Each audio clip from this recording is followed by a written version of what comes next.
those of you who do not know me, I am Yuval. I currently live in Israel, as you can tell by the size of my nose.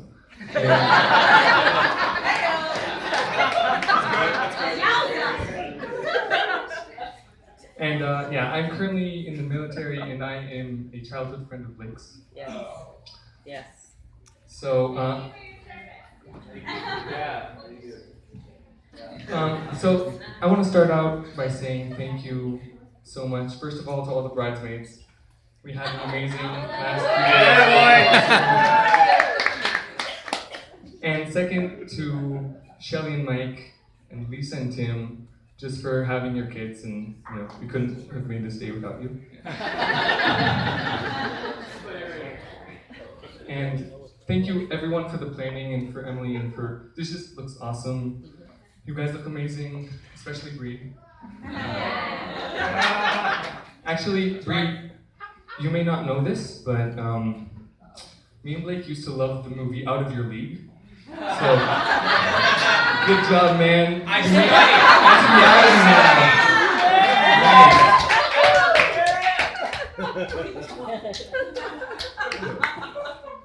And Tim, don't worry.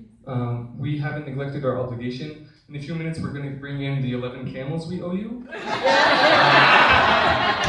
That's just how we do it. Bree, don't worry. You were worth more. We just have to make a down payment. Seriously. Just a down payment. So Blake and I met actually in, you may not remember this because you were so young, but we met in pre-K. And this was back when me and my family, and also Blake, we lived in Fort Collins.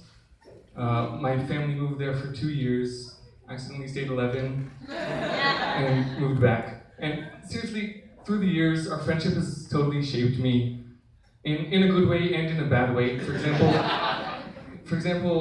some of you have heard this, actually sadly, but when we were in kindergarten, we used to argue over who's the best Obi-Wan Kenobi, which ended up with me having a braid until 7th grade. So thanks, man. Thanks. Rat tail. But one thing that really actually shaped our friendship was the fact that it doesn't matter how long we wouldn't see each other, it always felt like we just partied yesterday. We'd go, hey man, haven't seen you for 5 years, how are you doing? Let's go unpause that video game. Now, I say video game, but this was not a game for us. This was the real deal. Seriously, if there's one thing that me and Blake are great at, it's rock band. We are talented. We debated taking national tours and everything. So actually, Bree, Blake, in honor of your wedding, I have taken the liberty in writing the rock band rap.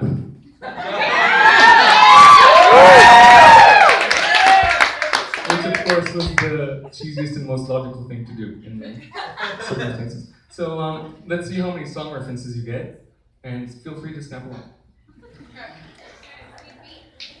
Give us a little beat. Your love is a must, like a struggle to survive. Keeping close those that you trust, like you're wanted dead or alive.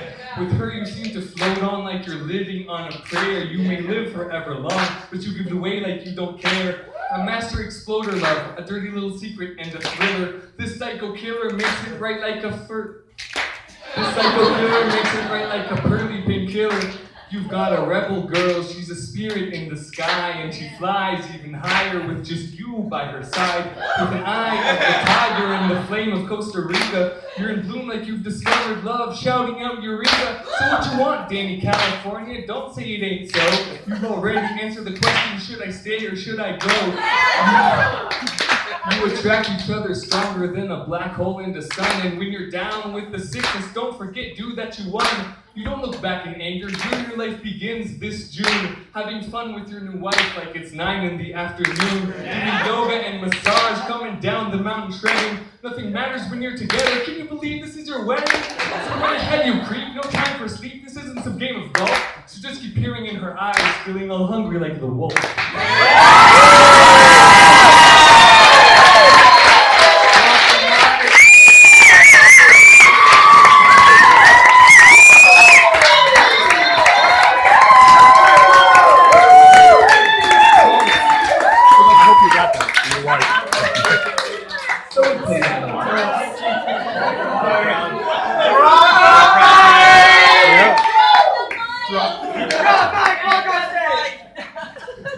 So yeah, we do that. And Blake taught me billiards, which thanks to you is now the only ball game that I'm good at. And he would take me to school, which was awesome. Mike and Shelly would make us lunch. You know, sandwich, peach, little bag of nuts. Blake would love those. So we would walk around, and he would show me off. He'd be like, check out my friend from Israel. He's totally ripped. Check out his abs. And he'd like pull up my shirt, see my boobs sticking out. I remember this one time in gym, he put like 150 pounds on the bar, and was like whipped out his 1 rep max, stood up, like looked at me in the eyes and like, how much can you lift? Got all tired taking off the weights. That's the day I decided to get in the army. So, actually, a few years ago, Blake came out to see me in Israel for like a couple weeks, which was absolutely amazing, awesome experience. And the experience that I remember the most was when we went to the Dead Sea, and we swam out like a kilometer, which is, for those of you who do not know, that's a bit less than a mile. Yeah. And we swam out, and there were these huge, like salt mushrooms, kind of like islands of salt that had crystallized over the years. And it was absolutely breathtaking, and also cool because we got to walk around and see these cool salt effects. Which, for example, there was this newspaper article that was from more than 10 years prior, and it was completely preserved, looked brand new, just because of the salt. Now, I didn't know Brie, I hadn't met her forever, until a few days ago when I flew in. But just seeing you together reminded me of that experience. Just the precision and the beauty and the sense of wholeness between you two is just the same. And when you two are together, it seems just like that newspaper, that time seems to stop. It's just amazing to see. Blake, I love you so much. You guys are like family to me, and Bree, thankfully now you are too. We're going to keep having fun as guests. Actually, in Jewish marriages, we end the marriage with breaking a glass cup. So my goal is to do that with our voices later tonight. And so we'll end with a toast. So, ladies and gentlemen, to the bride and groom, Bree and Blake, L'chaim.